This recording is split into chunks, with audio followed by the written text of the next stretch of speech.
পিছন থেকে তাকাতে ইচ্ছে করছে কিন্তু পারছি না। এই জন্য আমার কানে কানে বলছে, কর্ণ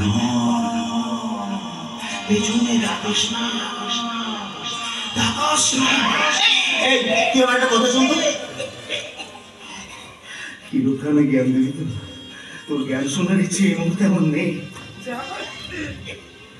এই এবার বলতো, তোর আর নীলাঞ্জনার বিয়ের তারিখটা এভাবে হঠাৎ করে পিছিয়ে দিলি কেন? তুই কি পাগল হয়েছিস? তোর শরীরেরই অবস্থা, আর এখন আমরা। শীতেশ, জাপানে ভূমিকম্প হলে পশ্চিমবঙ্গের মাটিতে ফাটল ধরে না। আমার যা হওয়ার হবে তাই বলে তোরা। কলি কলি খুব ভেঙে পড়েছে রে ভাই। জানি, পাগলি একটা। কেন যে দিদা সবকিছু বলতে গেল? ইতিহাস তো মরে বেঁচে গেল, আর আমি বেঁচে মরে আছি তোদের কাছে। এই শোন, তোর কিচ্ছু হবে না। আমি না সবাইকে নাম করা ডাক্তারের সাথে কথা বলছি, আর তিনি বলেছেন শীতেশ, সান্ত্বনা আর যন্ত্রণা এই শব্দ দুটোর মধ্যে ছন্দের মিল থাকলেও শব্দ দুটোর মানেই কিন্তু বিস্তর তফাৎ। প্লিজ তুই আমায় সান্ত্বনা দিস না, আমার যন্ত্রণাটা আরো বাড়বে। আমি এই বেশ আছি, ভালো আছি আমি। কর্ণ, এই কলি কোথায় রে? একবার ডাকলো তাকে। আমার সঙ্গে এসেছে কিন্তু লজ্জায় তো সামনে আসতে পারছে না। সে কি? ডাক, এখনই ডাকে। একই ভাই তোর কাশিটা। আরে এখন যে কোনো অসুখই আমার পার্ট অফ লাইফ, সুতরাং ও নিয়ে না ভেবে তুমি যদি দয়া করে এখন আমার লাইফ পার্টনারটিকে আমার সঙ্গে উপস্থিত করো, আমি বাধিত হব। কলি, এই কলি, কলি, কি হচ্ছে তোমার? হ্যাঁ, তোমার চোখ মুখ আমার থমথমে লাগছে কেন? কি হলো? ঠান্ডা লেগেছে, ঠান্ডা লেগেছে। অনেক টেনশন করো না। এবার বলো, কি বলবো? কত মানুষ কত কথা বলে, আজ আমার কাছে কোনো কথা নেই। আজ আমি নির্বাক। তোরা কথা বল রে ভাই, আমি চলি, আমার না অনেক কাজ আছে। শীতেশটা কাজের দোহাই দিয়ে আমাদের প্রেম করার সুযোগ করে দিয়ে চলে গেল। একটা কথা বলবো তোমাকে? বলো না, তোমার কথা শুনতেই তো চাইছি। এতগুলো দিন ধরে মিথ্যে বলে মজা করে সবাইকে চমকে দিয়েছো, আমাকে চমকে দিয়েছো, কাঁদিয়েছো। এবারটা কেন সেরকম হলো না? এই পৃথিবীর সব নাট্যকাররাই সমস্ত চরিত্রকে তাদের কলমের ইচ্ছে মতো মঞ্চে এনেছে, শুধুমাত্র একটা চরিত্র ছাড়া। আর সে চরিত্রটার নাম সময়। সময় সময় তার নিজের ইচ্ছে মতো এসেছে। সে যে স্বাধীন, সে যে কারোর কথা শোনে না। সেদিন মজাটা আমি করছি, আর সাজাটা সময় দিয়েছি। সাজা তো তুমি পাওনি, সাজা পেয়েছি আমি। আমি যে পাপ করেছি। হ্যাঁ, পাপ, অন্যায় করেছি। আমার অযোগ্য অন্যায়, তাই তো তোমার সামনে ক্ষমা চাওয়ার কোনো মুখ আমার নেই। ও, তুমি সেই ফাইলের ব্যাপারটা বলছো? আরে দূর দূর দূর দূর, আমি সেই ফাইলের কথা কবে ভুলে গেছি। তাছাড়া তোমার জায়গায় আমি থাকলে আমিও তাই করতাম। কিন্তু আমার জন্য যে তোমার কোর্ট মার্শাল হয়ে গেছে, আর একজন জওয়ানের কাছে কোর্ট মার্শাল হওয়া যে কতটা লজ্জার, কতটা অপমানের তা আমি জানি। এসব আমি প্রথম ভাবতাম। এখন আমি এই পৃথিবীতে মাত্র কয়েকদিনের অতিথি, তাই এসব নিয়ে আর ভাবি না। কর্ণ, আচ্ছা করি, তুমি যদি আমার কথা ভেবে ভাবে কষ্ট পাও, চোখের জল ফেলো, আমার কি ভালো লাগবে তাতে? কি করবো বলো? আমার চোখের জল বড় অবাধ্য, বারণ করি তাও বেরিয়ে আসে। আমার জীবন থেকে আমি তোমাকে কোথাও হারিয়ে যেতে দেবো না।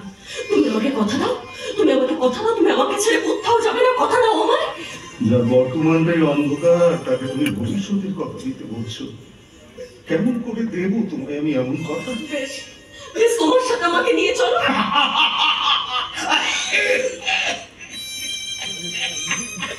পাগলি মেয়ের কথা শোনো, আমি কি দার্জিলিং বেড়াতে যাচ্ছি যে তোমাকে সাথে করে নিয়ে যাব? আমি যেখানে যাচ্ছি না সেখানে একা যেতে হয়, আর সেখানে যাওয়ার পথটা মানুষের জানা, ফেরার পথটা জানা নেই। দুটো ইয়াং ছেলে মেয়ে কোথায় হাসবেন, নাচবেন, গাইবেন, প্রেম করবেন তা নয়, চোখে লিটার লিটার জল, আর নিজেরাই কমিয়ে ফেলছেন নিজেদের মনোবল। আপনি এখানে আপনাদের মনোবল চাঙ্গা করতে এলাম মশাই। আপনি কিছুই জানেন না তাই এসব। জানি জানি জানি, সব জানি। আপনার ব্লাড ক্যান্সার হয়েছে, তাই তো? আরে মশাই, পৃথিবীতে চিকিৎসা পদ্ধতির প্রভূত উন্নতি হয়েছে। আধুনিক চিকিৎসায় ক্যান্সার পেশেন্টও বাঁচছে। সত্যি? আপনি সত্যি বলছেন? আপনি আমার স্বপ্ন দেখেছেন দাদা? আমি মানুষ সত্যি আমি এই তো মনোবল চাঙ্গা হচ্ছে।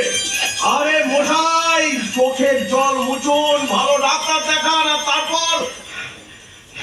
তারপর বিধাতা যা চাইবেন তাই হবে। ব্যাস, দেখলেন তো, আপনিও শেষমেশ বিধাতার ভরসায় ছেড়ে দিলেন। তার মানে আমার প্রশ্নের সঠিক উত্তর আপনার কাছেও নেই? আছে আছে মশাই, আছে। একটা কথা কি জানেন মশাই, অসুখ মানুষকে যতটা মারে তার থেকে বেশি মারে মন। তাই তো রবি ঠাকুর লিখে গেছেন, দেহের বয়স যতই বাড়ুক মনের বয়স রবে 18। এনিওয়ে, আমাকে স্বপ্ন না দেখি আপনি এখানে কেন এসেছেন তাই বলুন। আপনাকে কয়েকটা সত্যি কথা বলতে এলাম মশাই। সত্যি কথা? দেখুন মশাই, আপনি যেরকম দেশ পাহারা দেন, আমি কিন্তু রাজ্য পাহারা দিই। আর এইরকম একটা সময় আপনার যদি উপকার না করতে পারি, উপকার? হ্যাঁ উপকার, উপকার। সেদিনটা সেই উড়ো ফোনটা আমি আপনাকে করেছিলাম। ও, আপনি টনিকে ধরতে চাইছেন তো? হ্যাঁ। কিন্তু মশাই, শুধু টনিকে তো ধরলে চলবে না। ওই মূর্তি পাচার চক্রের আরেক পান্ডার নাম হচ্ছে ওই বিধায়ক গণেশ গুপ্ত। এসব আপনি কি বলছেন? ঠিকই বলছি। কিন্তু আপনি এসব কথা কেমন করে জানলেন? আরে মশাই, আমি তো ওদেরই লোক। ওদের হাত থেকে ঘুষ খেয়েছি, ওরা আমার সামনে সমস্ত কিছু প্ল্যানিং করেছে। সেদিন ওদের খেয়েছি, আজ এখানে বমি করছে। সেই সততার পোশাকটা গায়ে চড়িয়ে হাত পেতে ঘুষ দিতে আপনার লজ্জা করেনি? আপনার একবার মনে হয়নি আপনার বিবেক, মনুষ্যত্ব, আপনার মানবতার সঙ্গে আপনি বঞ্চনা করছেন? মনে হয়নি। নির্দেশ বাবু, আমি একটা অনাথ আশ্রম চালাই মশাই, আর সেখানে প্রায় 200 বাপ্পাহীন কর্ণ মানুষ হচ্ছে, বড় হচ্ছে। ভবিষ্যতে হয়তো তাদের মধ্যে কেউ বা হবে ডাক্তার, কেউ বা হয়তো হবে ইঞ্জিনিয়ার, কেউ বা হয়তো আপনারই মতন হবে ভারতীয় সেনা। এদের কালো টাকায় আমি ওদের আলো দেখাচ্ছি কর্ণবাবু। নির্দেশ বাবু, এই ফাইলটা ধরুন। কিসের ফাইল এটা? আপনি একটা রেড ফাইল তৈরি করেছিলেন, মনে আছে? হ্যাঁ, মনে আছে। সেই ফাইলের কাগজপত্রগুলো এই ফাইলের মধ্যে আছে, নিন ধরুন। সেই ফাইলটাই তো আমি চুরি করেছিলাম। Right! ঠিক বলছেন আপনি। আর সেই ফাইল চুরির প্ল্যানিংটাও ছিল আমার। কিন্তু কেন? প্রথমত, আপনি সত্যি আলোর পেছনে দৌড়চ্ছেন না মিথ্যে আলেয়ার পেছনে দৌড়চ্ছেন, সেটা জানার আমার খুব প্রয়োজন ছিল। আর দ্বিতীয়ত, দেখুন মশাই, ফাইলটা চুরি হতোই, আর ফাইলটা চুরি হলে প্রমাণ লোপাটের জন্য কাগজপত্রগুলো পুড়িয়ে ফেলা হতো। আর ওই ফাইল থেকে কাগজপত্রগুলো বার করে আমি এই ফাইলে রেখেছি আপনাকে দেবার জন্য। ভাই, এই ফাইলে একটা পেনড্রাইভ আছে, তাতে কিছু ভিডিও ফুটেজ আছে, সেগুলো দেখলে অনেক কিছু প্রমাণ পাবেন। আচ্ছা, আপনি একজন আইনের রক্ষক হয়ে আপনি তো অ্যারেস্ট করছেন না কেন? কি লাভ? নির্দেশ বাবু, কি লাভ কর্ণবাবু? জামিন পেয়ে ওই ক্রিমিনাল গুলো এই সমাজের বুকে বুক চিতিয়ে ঘুরে বেড়াবে, আর বছরের পর বছর ধরে ওই আদালতে মামলা চলবে। নির্দেশ বাবু, হতে পারে এত বছর হয়ে গেল ওই রবি ঠাকুরের নোবেল কি উদ্ধার হয়েছে? নাকি ওই চিট ফান্ড কেসের কোনো সুরাহা হয়েছে? আমি চাই ওদের কঠোর শাস্তি হোক, আর সেই সাজাটা দেবেন আপনি। আচ্ছা, বেশ বেশ, তাহলে বলুন টনিকে এখন আমি কোথায় পাবো? কোথায়? এই সেটা তোমার গায়ে তো রক্ত কেন? কি হলো? ওই টনি মাসিমা নীলাজলকে তুলে নিয়ে গেছে। সত্যি বলছি? আরে ভাই, তোর খোঁজ এসেছিল, তোকে না পেয়ে আমি বাধা দিতে গেছিলাম, পারিনি। তোদের বাঁচা ভাই, তোদের বাঁচা। কর্ণবাবু, যুদ্ধে যাওয়ার ডাক কিন্তু আপনার এসে গেছে। কর্ণ, তুমি অসুস্থ। বলি, -30°C হাতে রেখে 46 এর মতো ভারী আগ্নেয়াস্ত্র নিয়ে যারা দেশকে পাহারা দেয়, তারা কি সুস্থ? পাহাড় মরুভূমিতে দাঁড়িয়ে ধুনাঝড়কে উপেক্ষা করে যারা দেশকে পাহারা দেয়, তারা কি সুস্থ? নাকি সুস্থ? পাহাড়ের খাঁজের কিনারায় দাঁড়িয়ে অতন্ত্র প্রহরীর মতো যারা দেশকে পাহারা দিয়ে চলেছে, তারা কি সুস্থ? নাকি সুস্থ? না গুলি, না, এরা সবাই অসুস্থ। দেশকে বাঁচানোর এক অদম্য রোগে এরা ভুগছে, আর সেই রোগটা আমার হয়েছে। তাই আমি তোমাদের কথা দিচ্ছি, এই গ্রামকে আমি দূষণ মুক্ত করবই। আমি মহাভারতের কর্ণই হই, আর এই ভারতের কর্ণই হই। কথা আমার একটাই, আমি মরতেও জানি, মারতেও জানি।